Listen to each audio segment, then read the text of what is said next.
আমরা অনেকে আছে হাতের স্মার্টফোন দিয়ে ইউটিউব ব্যবহার করি, কিন্তু ইউটিউবে যে চ্যানেল আইকনটি আছে সেটা আমরা ঠিকমতো ক্রিয়েট করতে পারি না। সো আবার অনেকে আছে ইউটিউব চ্যানেলের আইকনটি খুব সুন্দরভাবে ক্রিয়েট করতে পারে। সো এটা আমি দেখাতে যাচ্ছি এখন।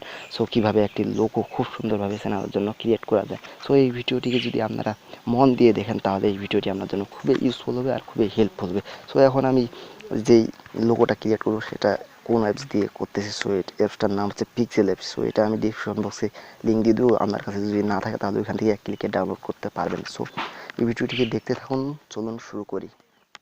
ভিডিওটি শুরু করার আগে আমার এই ভিডিওটিকে লাইক দিয়ে দিন, কারণ এই ভিডিওটি আপনার জন্য খুবই হেল্পফুল হবে। আর নিচে যে সাবস্ক্রাইব বাটনটি আছে এটাকে সাবস্ক্রাইব করে দিন, আর সাথে থাকা বেল ঘন্টাটি আছে এটাকে বাজিয়ে দিন, তাহলে আমার নতুন ভিডিও যখনই আপলোড দেবো তখন আপনি পেয়ে যাবেন ভিডিওটি।